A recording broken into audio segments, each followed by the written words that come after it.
पचाल झरना अर्थात् प्रकृतिले कुदेको अनुपम सौन्दर्य।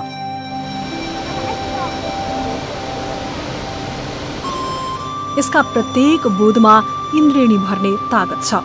मानिसको भोक प्यास मेट्न सक्ने सामर्थ्य छ।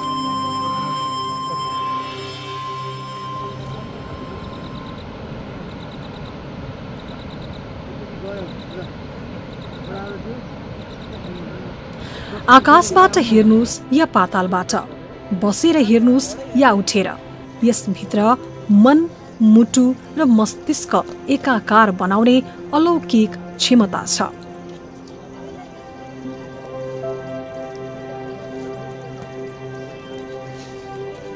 खुला आकाशमुनि हरियाली पहाडभित्र एउटी अक्षित राजकुमारीले अनवरत खन्याइरहेको घडाको पवित्र जल जस्तै पचाल झरना प्रकृतिको मादकता बोकेर छङ छङ बगिरहेको छ।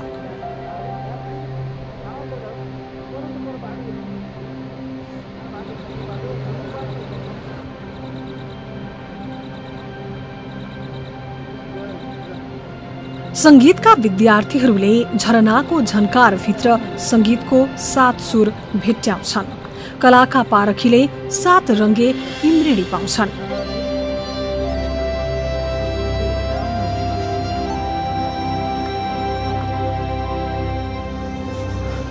प्रकृति प्रेमीले स्वर्गको स्पर्श अनुभूति गर्छन्। पचाल झरनालाई शिर बनाएर बसेका यहाँका बासिन्दाले कहिल्यै ननासिने सौन्दर्यको श्रीपेच मानेर ग्रहण गर्छन्। त्यही झरना भएर नै पचालवासीको परिचय छ। यसैले यस क्षेत्रको आर्थिक, राजनीतिक, सामाजिक, सांस्कृतिक जुनसुकै विषयको मिलन बिन्दु हो पचाल झरना। 381 मिटर उचाइ रहेको पचाल झरना दक्षिण एसियाकै अग्लो झरना हो।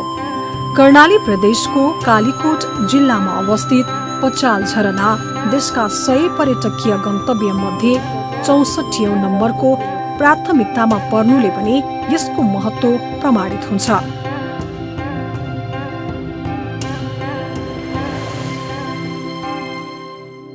हामीले पचाल झरनासम्म आउनका निम्ति सडक विस्तारको कुरा, बाटो निर्माणको कुरा, त्यसपछि होमस्टेको कुरा, शहीद पार्कको कुरा, थुप्रै कुराहरू हामीले विकासका काम कारबारमा अगाडि बढाइराखेका छौँ।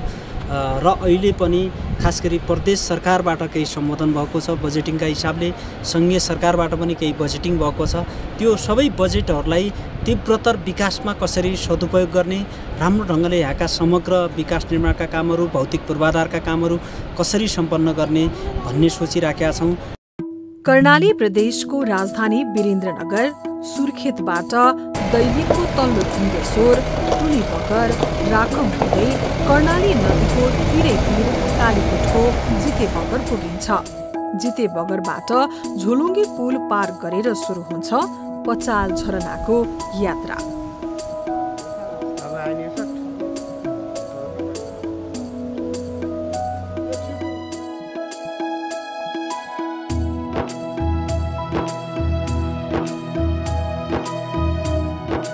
कालीकोटको जिते बगरबाट करिब 27 किलोमिटर हिँडेपछि लाफा गाउँ पुगिन्छ।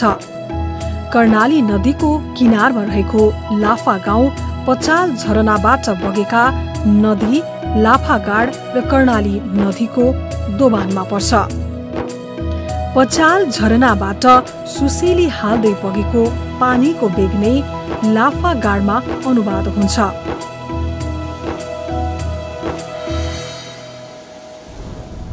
लाफा गाउँबाट झण्डै 12 किलोमिटर उकालो हिँडेपछि पचाल झरनाको नजिक रहेको गाउँ खार्दु पुगिन्छ।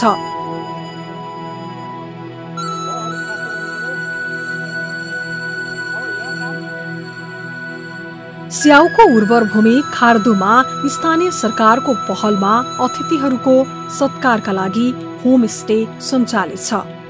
त्यहाँ बनाइएको शहीद पार्कबाट झरनाको दृश्य अत्यन्त मनमोहक देखिन्छ। स्थानीयले पचाल झरनालाई भुतेनी छहराको नामबाट पनि चिन्ने गर्छन्। यस नामभित्र झरनाको सांस्कृतिक परिचय लुकेको छ।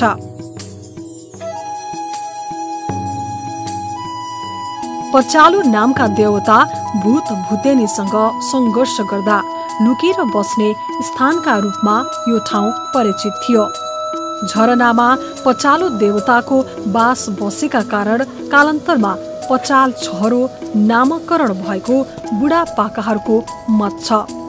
पचाल झरनालाई वरपर रहेका अरू सहायक झरना धुलछहरा, बाँसगाड, छिरीगाडले सुनमा सुगन्ध थप्ने काम गरेका छन्।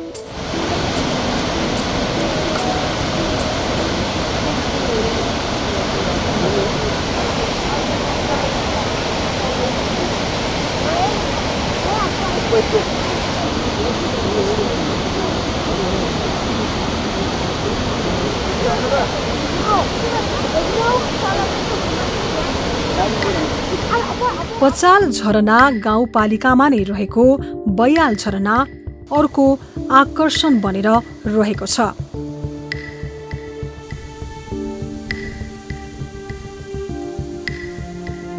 झरनालाई अँगालेर बसेका जंगल सहितको घाँसे मैदान जडीबुटीमा अनमोल रत्न पाइने भण्डार हुन्। अझ अनौठो कुरा त के छ भने वर्षमा 6 महिना घाम, 6 महिना ओझेल पर्ने झरनामा हिउँदका झरनामा बरफको लहरा देख्न पाइन्छ। सिसा जस्तै देखिने यो दृश्य सम्भवतः धेरैका लागि दुर्लभ खजाना हो।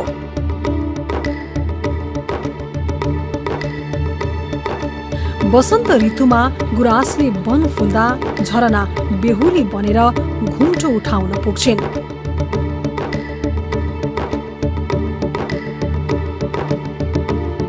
गाउँपालिका मात्र होइन, प्रदेश सरकार नै पचाल झरनाको पर्यटकीय प्रवर्धनमा जुटेको छ।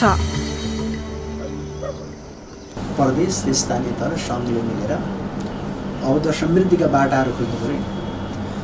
अब तपाईँले समृद्धिको एउटा बाटो भनेको पर्यटन चाहिँ पर्यटनभित्रको अहिले सबैभन्दा हामी त अहिले एसियाकै भन्ने छ, अझै हामी प्रुभ गर्दैछौँ। पचाल झरना अब अहिले स्थानीय तहले पहल कदम लिएको चाहिँ छ, प्रदेशले पनि सपोर्ट गरिरहेको छ। बल्ल अब गर्नेवाला आयो त गरिदिइरहेको छ, गर्नेवाला जब आयो गरिरहेको छ। अब यतिले हुँदैन, त्यसो अझै पूर्वाधार तयार पार्नु पर्यो। त्यो झरनामा तपाईँको चाहिँ अब के गर्न सकिन्छ, अरू एक्टिभिटीहरू गर्यो पर्यटकहरूलाई आउनै पर्ने, आउन बाध्य पार्ने त्यस्ता आकर्षक हाम्रो एक्टिभिटीहरू चाहिँ के सञ्चालन गर्न सकिन्छ, यसका लागि पनि हामीले एउटा गुरुजना तयार पार्यौँ। पचाल झरनालाई नजिकबाट अवलोकन गर्न आन्तरिक पर्यटक बाक्लै आउन थालेका छन्। स्थानीय शैक्षिक संस्थाहरूले त शैक्षिक भ्रमणको केन्द्र नै पचाल झरना बनाएका छन्।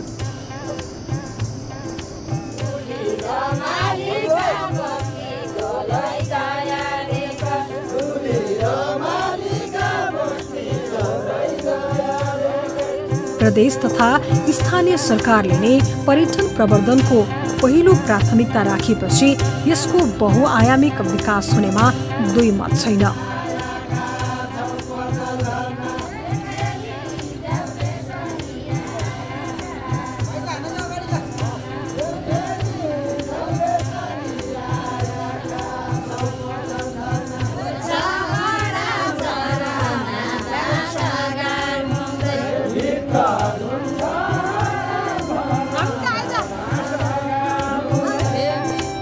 प्रकृतिले दिएको यो अनुपम नासोलाई सबै मिली संरक्षण गरौँ।